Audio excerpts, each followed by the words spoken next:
Hey everyone, welcome to Custom Made Everything. I'm Tim, and on this episode, we're going to keep working on our custom 3D printed goalie figure of Jordan Binnington. Only today, I'm going to put down the paintbrush and hop onto the computer so that I can apply my self-taught skills about vectoring graphics to create a decal set where I will recreate the pads that Jordan Binnington wore for the 2019 season. So come on over to the computer and let's start this process. As with any custom figure that you're making, you're going to want to start out with a good reference photo. Here's a great one of Binnington from the Stanley Cup Finals. I'm going to copy that and paste that into my vectoring program Curve. And it's a great reference photo for the figure, but not so much for making a decal set from these pads. So I go back to the internet and I'm going to find a picture of the actual pads. In this case, it doesn't matter what color scheme they are, as long as I've got a good square photo to go off of. In this case, this one's going to work well for us. I'll copy and paste this as well. And now I've got a good square photo that I can work with. So I'll grab my pen tool and I'm just going to start tracing each shape. This doesn't have to be a perfect copy right now. This is a rough copy and we're going to go in and we can tweak it after the fact.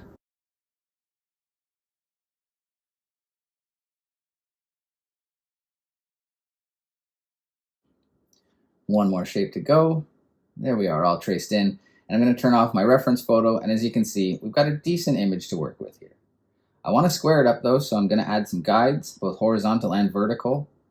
And then I'm going to turn on my Smart Guides and my Snap to Guides and use my Node tool to square up the outer edges of these shapes. You'll see here that it puts the anchor points and it snaps them right to that guide.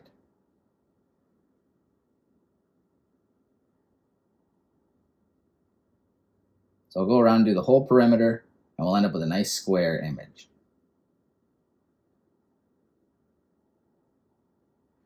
Once the perimeter is all done, I'm going to turn off the Smart Guides and the Snap to Guides, and it's going to let me do a little more free form with the interior. This is where my artistic eye is going to come into play and kind of play with what I think needs adjusting.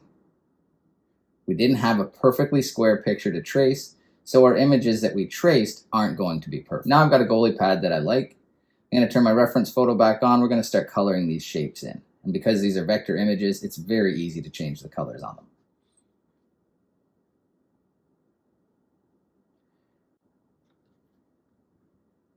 Now I need to change this area that's yellow, but I forgot to draw it in. No big deal. I'll just grab my pen tool again and I'll redraw that shape. And because they're vectors and it's layers, as long as this is the layer behind all these shapes, we got no problems. Jump back into recoloring. Gotta make it white.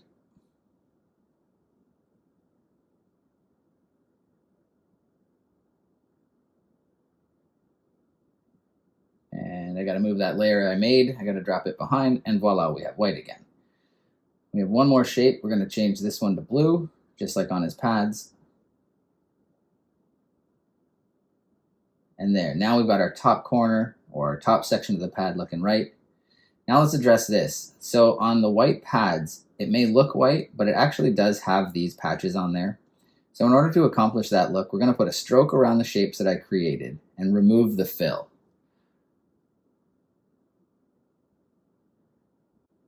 So now it gives the effect of the pads having leather patches and with a little bit of a raised edge. But when I turn my reference photo on and we zoom back in, we can see that these are stitch marks, and I want to replicate that. So we'll go back into our lines and we're going to alter our stroke mark. We're going to make it a dashed mark, and we can play with the settings here. We can go with the spacing of them and thin it out, and there you go, it looks like stitches. So now I'm going to do that to all of the shapes that I just stroked.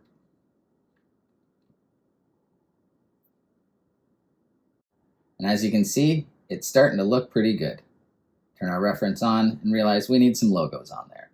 While I'm doing that, why don't you go ahead and hit that thumbs up button, and don't forget to subscribe to the channel to see how these pads work out. Once these are on here, we'll have a pretty good decal to work with. It'll need some fine tuning before I can call it a finished product, but I'm happy with what I've got so far. Thanks for watching.